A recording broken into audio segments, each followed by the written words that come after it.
Bonjour, aujourd'hui nous recevons Nathalie et Thierry. Bonjour. Voilà, alors on va commencer par Thierry. 50 ans, 2 enfants jumeaux, Ouais. garçons et filles. Donc vigneron coopérateur à Saint-Jean-de-Fosse. Oui. Coopérateur de père en fils depuis toujours. Oui. À 17 ans, il est parti à la terre avec ses parents, Oui. comme vous m'avez dit. Oui.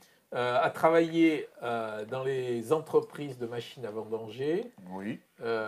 S'est installé en 2000 avec la SAFER. Oui.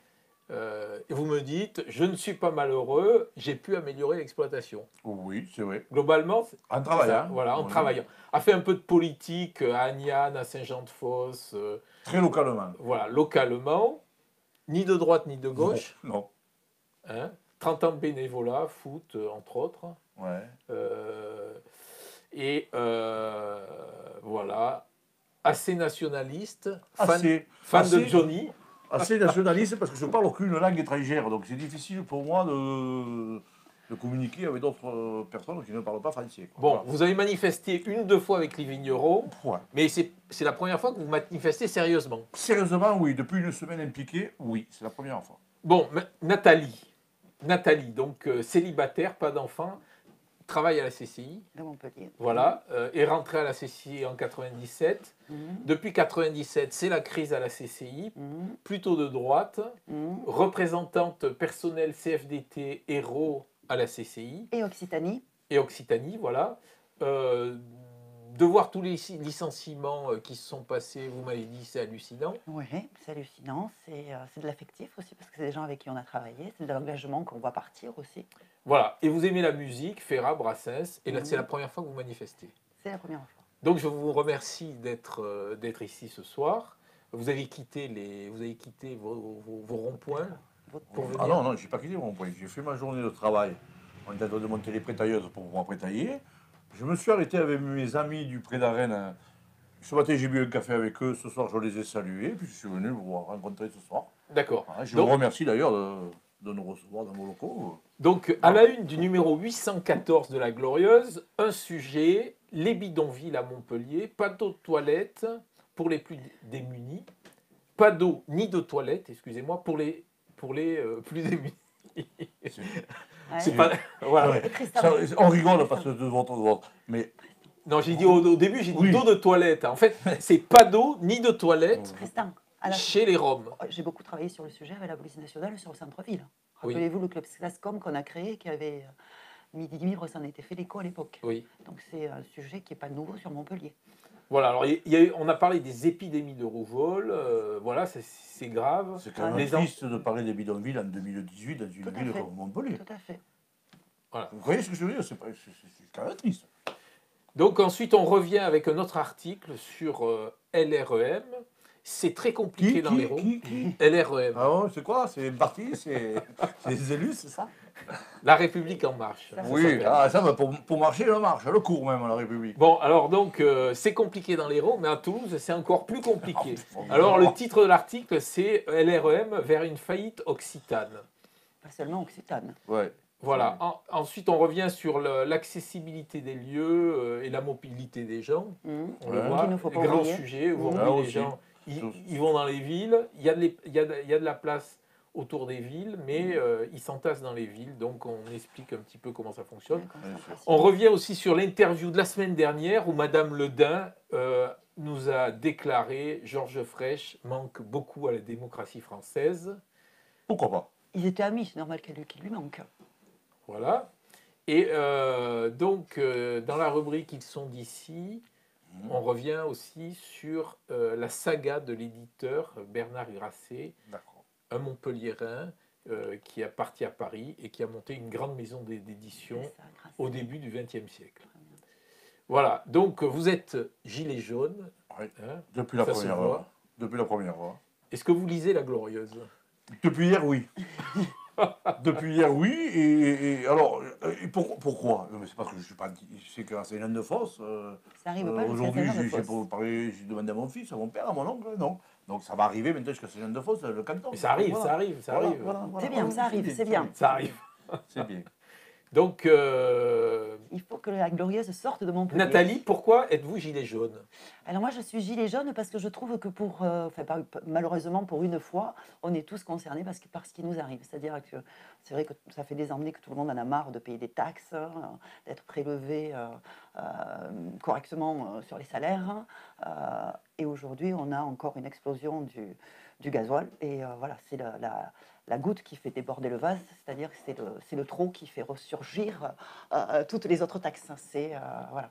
J'ai trouvé que voilà, tout le monde était concerné parce qu'on doit aller travailler. On fait pas exprès de prendre la voiture pour aller travailler.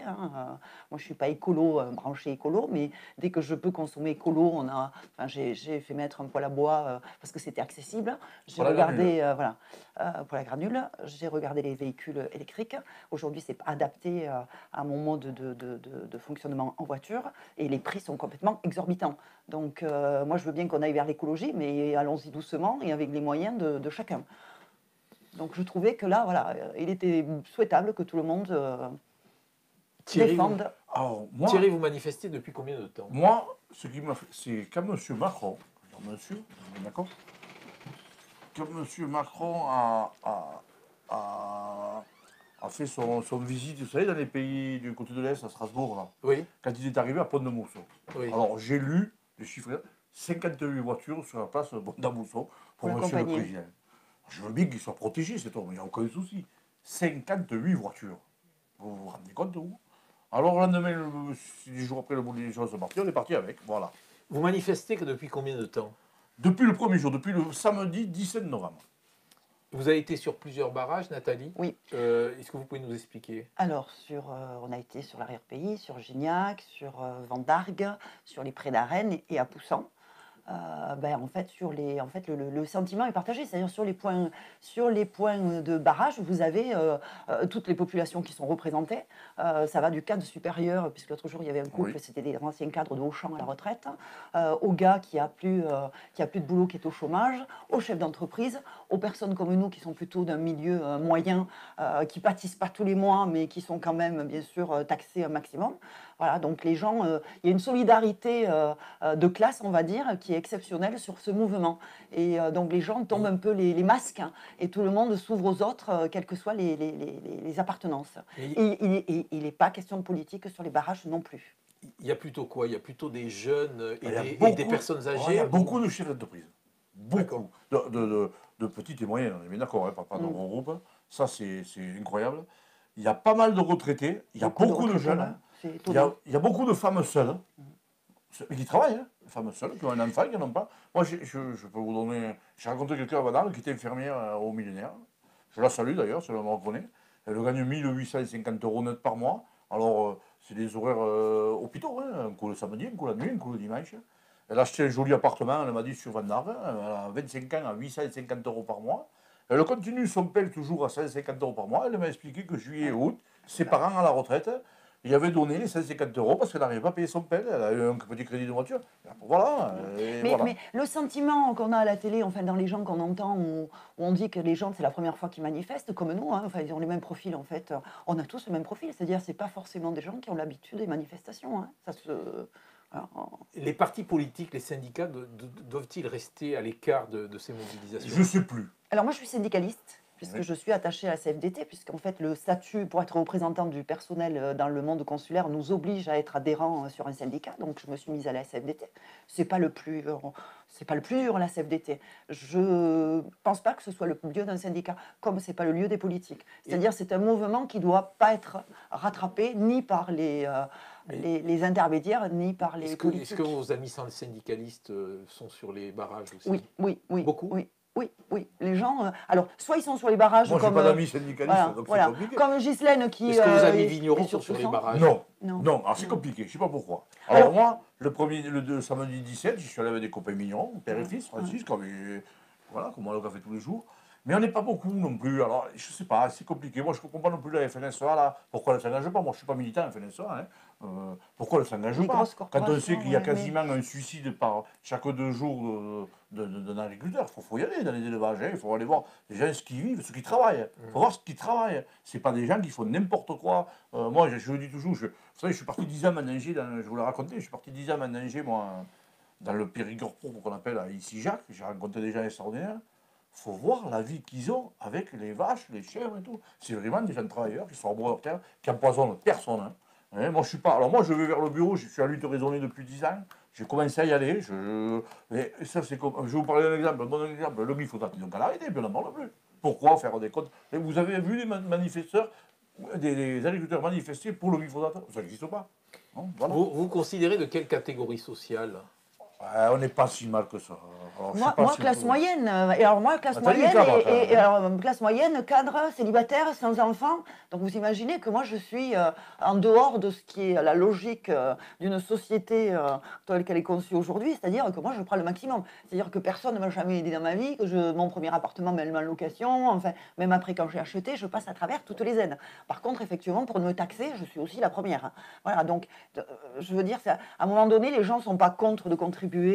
Et il faut contribuer pour le bien de tous, pour le collectif, hein, et pour les gens qui n'y arrivent pas, parce que ça peut arriver à n'importe qui. Il faut aider les gens qui sont dans la peine à pouvoir justement redémarrer et s'épanouir comme tout le monde. Hein. Mais à un moment donné, il y a des limites. Et aujourd'hui, je crois qu'on atteint les limites. Et je pense que la taxe sur le gazole n'est qu'un effet... voilà, c'est... Que pensez-vous des chiffres donnés par le ministère? Est-ce qu'ils représentent à votre avis la réalité? C'est impossible. En termes de manifestants? Oui. Donc je pense qu'ils sous-estiment... Oui, je vous dis qu'avec les femmes, on ne parle pas, c'est vrai, des fois. Pardon. Oui. Il y a 1600... Alors, si le chiffre exact de 1600 points hier, au minimum de, je ne sais pas, on va dire 100 personnes, ça fait combien? Ça fait 162 000, non? Alors ça, c'est vraiment... Quand je dis 100, je pense que je suis, samedi après-midi, 100 à 15 h, je suis dans le bas du bas du bas. Donc, et ils annoncent 106 000. Alors, il y a ça, je pense qu'en termes de présence sur les barrages, je pense qu'ils sous-estiment. Ça, ils le font régulièrement sur toutes les manifs, donc on a l'habitude, mais je pense que ce qu'ils sous-estiment aussi, c'est le pourcentage de gens qui viennent soutenir le mouvement. C'est-à-dire qu'il y a des gens qui ne peuvent pas, et ça on le conçoit. Moi, je ne suis pas mère de famille, donc le soir, je peux y aller. Je n'ai pas de contraintes, mais il y a des gens qui ne peuvent pas, hein, qui n'ont pas les moyens, ou de se mettre en congé, ou qui ne peuvent pas suivre. Et ils sont quand même... les gens qui arrivent sur les barrages en bagnole te klaxonnent, ça klaxonne, tu vas comme s'il y avait un mariage, quoi. Donc les gens, ils klaxonnent pas parce que tu les gênes, les gens, ils klaxonnent pour te dire, allez-y, tenez, enfin, on est avec vous, on vous soutient. Ce week-end, quand même, on a vu beaucoup moins de monde rouspéter, parce que les gens étaient avertis, c'est pas la solution, on va y revenir peut-être, c'est pas la solution de bloquer les gens, mais bon... Oui, on n'a pas trouvé de meilleure solution. Ce week-end, quand même, il y avait 80% des gens qui klaxonnaient, qui étaient déjà dit, moi je suis sidéré, les gens qui amènent à manger, qui amènent une soupe hier soir, un couple de retraités, qui viennent amener 20 litres de soupe, ils sont passés cet après-midi, j'ai jamais vu ça. J'ai vu un certain Mohamed, je le salue, je l'ai vu arriver du casino, avec un caddie plein de gâteaux de bouteilles d'eau. J'ai encore un, vous savez, il va pas battre. Non, le gars, il est arrivé, il a donné les gâteaux, il a donné de l'eau, il a participé. Voilà. Les barrages sont un point visuel de référence qu'on voit, après, mais il y a une solidarité au-delà des barrages qu'on ne voit pas et qui est bien là. Mercredi dernier, je suis allé sur le barrage de Poussin 7. Il y a des gens pareil, extraordinaires. Mais là, c'est pareil, parce que moi, en étant viticulteur fait propriétaire, je peux prendre la journée, ça n'a pas gêné. Je téléphone à mon père, on ne m'attend pas, parce qu'il y a un numéro pas arrivé, on ne m'attend pas. J'ai pris la journée, je suis allé sur le barrage au Poussin, je suis arrivé à midi, je suis resté jusqu'à 7 h du soir. Après, à partir de 7 h, j'ai vu des gens arriver qui étaient après leur journée. Voilà, des mamans, voilà. C'est comme ça que ça marche, quoi. Vous reprochez quelque chose aux partis politiques ou aux syndicats? Oh, parti politique, j'ai tout à le reprocher, que ce soit de droite ou de gauche. Pour ça, je ne suis pas un révolutionnaire. Je suis pas mais quand même, il y a des choses quand même. Ils sont tous passés là. Au syndicat, par contre, qui ne s'en mêle pas, c'est pas plus mal pour une fois. C'est pas plus mal. Alors, tout le monde essaie un peu de récupérer. Pas, ouais. Après, quand on entend parler faux transport, je ne connais pas du tout cette branche-là. Mais qui ne s'en mêle pas, c'est bien. Il ne faut pas faire les amalgames. Voilà. Qu'est-ce qui se dit sur les barrages? Est-ce qu'il est uniquement question des taxes ou d'autres choses? Non, il y a surtout un ras-le-bol général.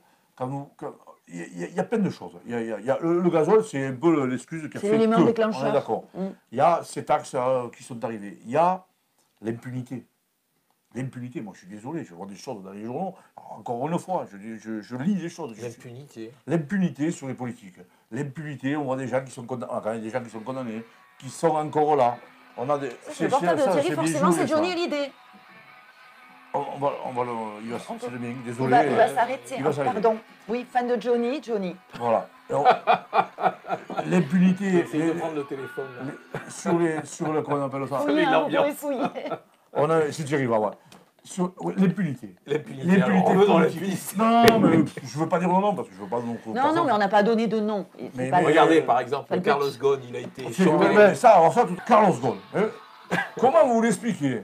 Arrêtez-le, s'il vous plaît. Voilà. Vous allez voir. Excusez-moi, c'est du direct, c'est normal au moins. C'est ma fille un peu, tiens. Donc l'impunité. Vous êtes sur un barrage pour essayer de gagner 10 centimes de gasoil. Vous vous rendez compte, hein? Oui. Et là, vous avez le titre de joueur, Carlos Ghosn. On est bien d'accord, hein, on ne sait pas là-bas. Ce qui s'est réellement passé. Voilà. Ah, il gagne 15 millions d'euros par an. Le mec, il aurait triché, ou il aurait défiscalisé, ou il aurait caché au fisc. Ah. Et là, ce jour-là, aujourd'hui à midi, j'ai vu que Renault lançait un audit interne pour savoir vraiment. Mais non, mais comment vous allez expliquer ça aux Gilets jaunes? Je crois qu'au-delà. Est-ce que vous êtes à jour de vos impôts? Moi, oui. J'ai payé la taxe foncière hier, tiens. Et j'ai même reçu la taxe GEMAPI en retard, parce que là, les impôts, ils sont bons aussi, mais on ne va pas le mettre sur le dos de ces pauvres gens qui travaillent. Je parle surtout des patrons. J'ai reçu ma taxe GEMAPI à payer avant le 17-12. J'ai dit, on ne va pas s'embêter avec ça, on ne va pas arriver à Noël encore avec des bons travers, on le paye maintenant. Comme ça, en décembre, on va essayer d'être un peu plus cool avec les enfants, avec tout le monde. Voilà. D'accord. Voilà. Je suis au jour de tout. Je crois que ce qu'il voulait dire, Thierry Tristan, si je peux me permettre, c'est que l'impunité, ça va au-delà de l'impunité. C'est-à-dire que les gens, aujourd'hui, quand même, lisent la presse, regardent la télé, et il y a trop d'affaires. C'est-à-dire, entre le train de nos élus, le train de vie de nos élus, qui, quand ils démarrent élus, quand on va les aider en campagne, sont tout à fait comme nous, etc. Dès qu'ils voient les ordres de la République, c'est fini, on dirait qu'on leur a beau... Hors sol. Hors sol complet. Voilà, donc, du coup, voilà, entre ça, les affaires qui sortent, et ensuite les grands patrons et toutes les facilités qu'on fait à ces gens-là, voilà, je pense que l'écart se creuse et que les gens en auront le bol aussi. Voilà. Est-ce que la limitation à 80 km/h... c'est le seul truc qui baisse. Pardon? C'est le seul truc qui baisse en France. Oui, ben ça a baissé. Eh bien oui, c'est le seul truc à baisser. Parce que vous croyez qu'entre Montpérou et Célène de Fosse, les gens ils roulent à plus de 80 km/h sur les routes qu'on a. Vous avez vu un peu les routes départementales, même si le département fait son boulot. Vous avez vu l'état des routes départementales? Je crois que les gens l'état des attendent autre routes chose. Communales. Et oui. Bon, ben, ils sont bien 80, c'est bien. De toute façon, sur les lignes de droite, on peut rouler un peu plus qu'à 80. Non, moi, je ne vais pas très vite. On n'a pas non plus des voitures. On n'a pas des voitures non plus hyper puissantes. C'est encore des taxes, ça. Bon. Vous savez, mon tracteur, il est limité à 25. Et à 25, vous sautez, même sur le siège pneumatique. Hein, parce qu'on va nous dire qu'on a des jolis tracteurs. Bien sûr qu'on a. C'est plus le tracteur d'il y a 50 ans en arrière. Mais. 80 km/h. Bon, le ministre de l'Intérieur. On parle aussi.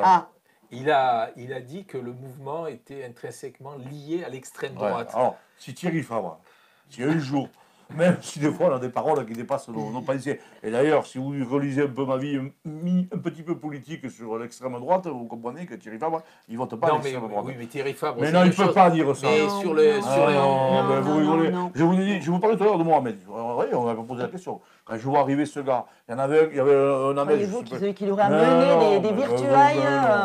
Et il y en a. Alors qu'on arrête de lire, on n'a pas vu. J'ai vu, alors excusez-moi sur les mots, j'ai vu des mots, on disait, on n'a pas vu des blagues, des beurres, on n'en a pas vu. Moi j'en ai vu dans les ronds-points. J'ai vu des gens comme vous, parce qu'on voit ça circuler alors que africains qui travaillent, qui ont du mal à boucler les mois, qui travaillent pour 1 200 € par mois. Tous les deux mari et femme, et c'est sûrement pas des métiers. Non, mais après la récupération, elle doit être aussi, elle doit être là aussi. C'est-à-dire qu'effectivement, dans la récupération, on essaye effectivement de marginaliser le mouvement. Voilà, oui. Ça fonctionne comment l'organisation des mobilisations? Là, c'est plus compliqué. C'est compliqué. C'est plus compliqué. J'ai trouvé Van d'Arc et Poussin super organisés. Les prés d'arène, c'est un peu plus compliqué. Oui, mais ça reste local. C'est le bordel. Non, ce matin, j'ai rencontré une femme. 7h30, je passe sur l'arène. Elle avait passé la nuit. C'est super propre. Alors, évidemment, celui qui compte quand il passe, quand il voit cet allée, c'est un campement de. Voilà. Non, c'est assez organisé. Il y a des gens qui sont arrivés. Il y en a un qui est arrivé. Il y en a qui amènent des palettes pour brûler des palettes. Oui, il y en a un qui est arrivé avec une crosseuse qui a coupé les palettes. Il nous a fait rire, mais voilà, ça fait partie. On est dans un monde où il n'y a que des tiroirs. Donc on organise quelque chose, etc. Donc c'est organisé. Voilà, aujourd'hui, on est sur quelque chose de nouveau. Donc mais il n'y a pas d'organisation. Cet après-midi, ils ont quand même mis 7 ou 8 personnes en représentative GDG. C'est bien. Il y a une délégation qui vient en ce moment même à la sous-préfecture. Donc c'est bien. Mais moi, je ne vais pas me revendiquer pour te parler du gouvernement. Vous savez, après les réseaux sociaux, et c'est vrai, quand c'est pas bien organisé, il faut trier sur les réseaux sociaux. Il arrive un peu. Moi, vous savez, je vais raconter l'anecdote. Samedi soir, moi j'étais assis sur ma barrière depuis 2 heures, je ne demandais rien, j'étais désolé. Je vois un gars arriver, Il enlève toutes les barrières, celui-là. J'y tiens. Ah non, mais ça va laisser. En plus, moi, vous voyez, je parle. J'ai le rencontré les gens. Il filtrait un peu pour couper je un vois peu le cela risque arriver, il enlève toutes les barrières, il y avait une dame à côté de moi, ça a fait accélérer les voitures. Et il fallait débloquer, il y avait trop de monde.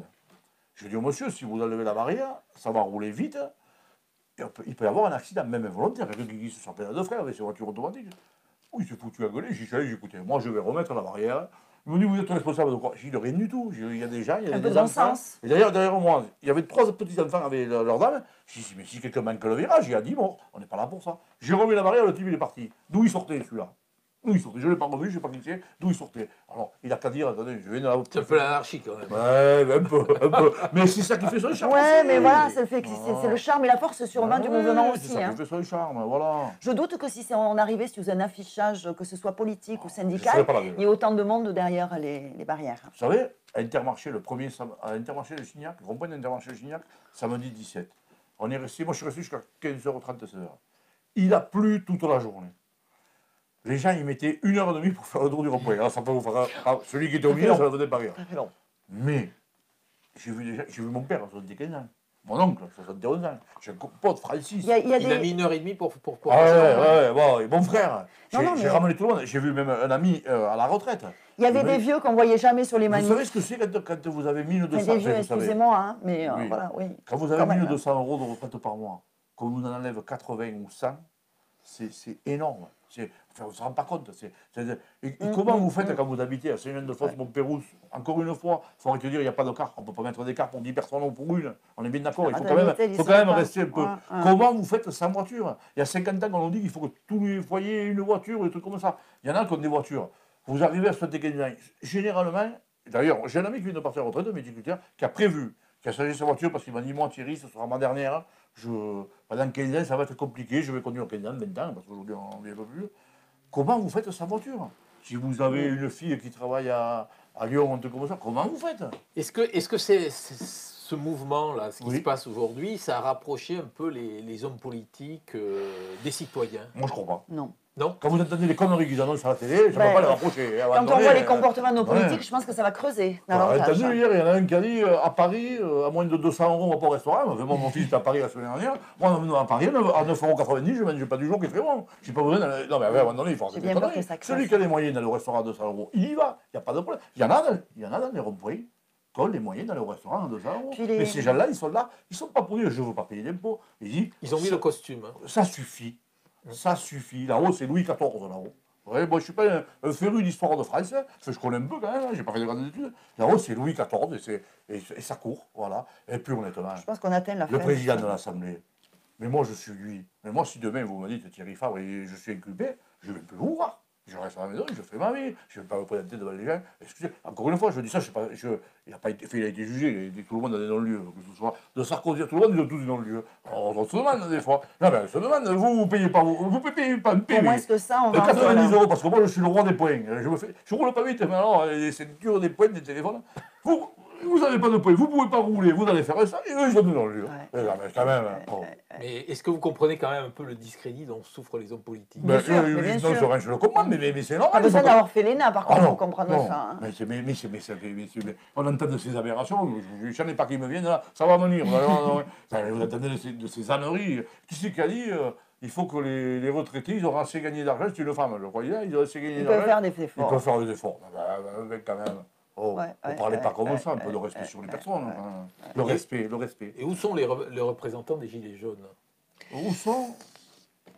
Est-ce qu'il y a des représentants? Comment les élire? Il y a une dame du Nord qui parle bien à la télé que je ne connais pas. Il y a une dame plutôt sympa. Tout ça, c'est vraiment très organisé. Il y avait 2 personnes de 50 ans, c'est pas plus, 55, qui organisaient, c'était bien. Mais ça part, ça revient. Maintenant, ils leur disent, bon, écoutez, moi, je travaille demain, je m'en vais, ben, vous partez, voilà. Mais il n'y a pas de représentants vraiment au sens propre. Après, c'est quand même les mêmes figures. Hein. Bon, auprès d'Arène, je m'arrête le soir, c'est les mêmes figures. Il y a les piliers. Vous vous rendez compte des gens qui travaillent, qui passent la nuit auprès d'Arène pour revendiquer 10 centimes des salaires. Et alors, on parle de ça. Je ne suis pas un expert. Vous voyez. Le baril a baissé de 30%. Vous ne croyez pas que là-haut, Hulot, j'ai entendu ce gars qu'il a fait 10 millions de $. Ah oui, il est bien pour la transition écologique, mais il faut être solidaire. On représente 1% dans le monde, les Français. Le baril a baissé de 30%. Depuis lundi, Si Macron avait dit, attendez, on va se calmer, on va lever 15 centimes, tranquille à tout le monde là, on a 2 mois pour discuter. Vous avez plus personne dans les ronds-points. Ah oui 15 centimes, il n'y a plus personne dans les Mais c'était la première revendication. Après, il faut se mettre à table. Ça va calmer en tout cas le mouvement. Ça se calme. Alors moi, je ne sais pas, les poids lourds, qu'est-ce que vous voulez que les poids lourds? Qu'est-ce qu'ils font les poids lourds? Qu'est-ce que vous voulez qu'ils fassent? Vous voulez vous voulez quoi? Qu'ils vont pas voir, on n'est pas là pour bloquer toute la France non plus. Vous voyez, regardez, nous aujourd'hui, on n'a plus l'impression d'être en France là, du coup. On est un peu dépassé là. Ouais. Et pourquoi il y a eu tant de violence à Paris selon vous? Je ne sais pas. Je pense qu'il y en a qui sont exaspérés. Alors, on ne parle pas des casseurs. Il y a des casseurs, c'est comme ça. Oui. Il y en a qui sont exaspérés. On a vu. Alors, le problème, c'est que quand vous n'y êtes pas, vous ne pouvez pas savoir. Moi, sur les barrages, j'ai vu des gendarmes très très bien. À tous les barrages. Même, vous savez, dimanche soir de 18, on était à Vandar. Croyez-moi, il y avait des bouchons. Il y avait des ronds-points de bloqués. C'était un peu le roi. Il y en avait partout. Il y avait deux équipes qui ne s'entendaient pas trop. Bon, pas trop, mais c'était des trucs de caminerie. Les gendarmes sont arrivés. On en est ce moment où ils voulaient manger des pizzas. Les gars, ils sont comme nous. Vous croyez qu'ils en ont pas marre de travailler toute la nuit? Ceux de là-bas, qu'on va passer dans les voitures. Moi, je risque rien. Ils peuvent traîner toute la nuit. Ils n'arrêteront pas. Ils les arrêtent. Les gars, il va se reposer 2 jours. Il revient à 14h. Le gars qui l'a arrêté, il est dehors. Et il repasse toute la nuit à aller le chercher. Vous croyez pas que ces gens-là, c'est des hommes? Ils ont choisi un métier qui est difficile. Un métier gendarme. Moi, je n'aurais pas pu le faire. Voilà. Vous ne croyez pas qu'ils en ont marre? Vous ne croyez pas qu'ils en ont marre d'être dans les bureaux, de passer 3h30 à remplir des papiers? C'était Pompidou, j'ai remis une site sur votre Facebook qui disait arrêtez d'emmerder les Français. Il disait ça, Chirac. Arrêtez d'emmerder les Français. C'est là, les Français. C'est qui dit ça? Je crois que c'est Pompidou qui dit ça à Chirac. À Chirac quand il était ministre. J'ai vu ça dans la semaine. On parle c'est très d'actualité. 73, 72, je suis là 68. Je pense très sincèrement qu'en dehors des groupes qui viennent là pour casser, les casseurs habituels, je pense que quand même, il y a beaucoup de gens qui sont dans la détresse et que quelqu'un qui est dans la détresse n'a pas grand-chose à perdre. Et donc je pense que quelque part, ça doit modifier le comportement de certaines personnes. Après, les CRS, s'ils répondent, s'ils tapent, c'est qu'ils ont des ordres. Les CRS, ils ne partent pas tout seul avec son bâton taper sur les gens. Donc à un moment donné, ils ont des ordres. Voilà. Et selon vous, là, est-ce qu'il y a un homme politique qui a grâce à vos yeux actuellement? Ah oui, mais je ne peux pas le dire, parce que vous ne comprenez pas. Je vous le dis. Ceux qui viennent parler, pour moi, c'est Dupont-Aignan. Pourtant, c'est pas quelqu'un qui est... C'est pas ma tasse de thé. Je crois qu'il a été... Il a fait l'intervention l'autre jour. Mais Mélenchon, c'est sûrement un brave type. Mais avec sa connerie l'autre jour de Marseille, qu'est-ce qu'il allait faire? Et la justice, c'est moi. Il se prend pour qui? Moi, je vais être plus dur que Thierry. Je pense qu'aujourd'hui, c'est pas la peine de faire démissionner Macron. Ça ne sert à rien. On demande des solutions. On ne demande pas une démission. Et je pense qu'aujourd'hui, en homme politique, s'il fallait élire un président, très franchement, je ne sais pas qui c'est pour remettre. J'en vois pas. On va revenir sur un truc. Alors, j'ai vu hier, il y en a un qui a remplacé. On va parler des politiques. À moins il est parti à Barcelone, celui-là. Ils l'ont remplacé hier. Et je crois qu'il y a eu 18% de votants, non? Je crois que c'est ça. Vous ne croyez pas qu'à un moment donné, le président, là, je suis président de la République, moi, j'ai hop, dans votre circonscription, pardon, on arrête les élections. On se met autour d'une table. Tant qu'il n'y a pas 40 ou 45% de votants et d'exprimés, vous ne vous êtes pas légitime pour oui, mais c'est le problème de Macron, donc il ne va pas dire ça. Avec l'extension qu'il a eue au niveau de la présidence. On n'est pas d'accord toujours sur tout ce discours-là. Alors, ici, on est à Montpellier. Le maire s'appelle Philippe Sorel. Quelle est la position de Philippe Sorel? Sa position, je ne sais pas. Je ne la connais pas. C'est quelqu'un que chez moi, j'ai croisé 2 ou 3 fois, qui vient au marché Potier-Saint-Neuf, qui a l'air très gentil, comme ça, qui est très gentil. Très accessible. Très accessible, je pense. Moi, je n'ai jamais rien demandé. Moi, il va rien me demander à moi. Il va faire un petit viticulteur. Mais je pense que c'est quelqu'un d'honnête qui reste en dehors. Tant qu'il restera en dehors des partis politiques, il n'y a pas raison qu'il soit malhonnête. C'est bien. Après, selon vous, est-ce que la mobilisation fléchit là? Nous sommes lundi soir. Ouais, ben elle le fléchit parce que tous ces gens travaillent. Parce que les gens sont fatigués, parce qu'ils travaillent. Hier, je suis allé faire du vélo le matin parce que j'en avais besoin pour m'aérer un peu la tête. Le soir, j'étais mort. Après, ça ne nous a pas aidé, c'est le temps, la pluie. Mais voilà. Et puis finalement, quand même, malgré tout, il y a tu le vois sur les réseaux sociaux notamment, parce qu'on ne peut pas avoir l'œil partout. La mobilisation, elle est encore là. Je veux dire. Moi, je pense que l'erreur, ça a été quand même d'aller à Paris. D'accord. Une erreur, je ne sais pas si c'est une erreur. Il vaut mieux rester chez nous. En bloc chez nous. Ceux qui sont à Paris, ils bloquent à Paris. Nous, on est à Montpellier, on bloque à Montpellier. Oui, mais je pense qu'il y avait un besoin de se rapprocher du pouvoir, voilà. Alors, selon vous, en 2 mots, qu'est-ce qu'il faut modifier? Qu'est-ce qu'il faut modifier? Il faut que... Sur les revendications? Moi, je vais vous le dire.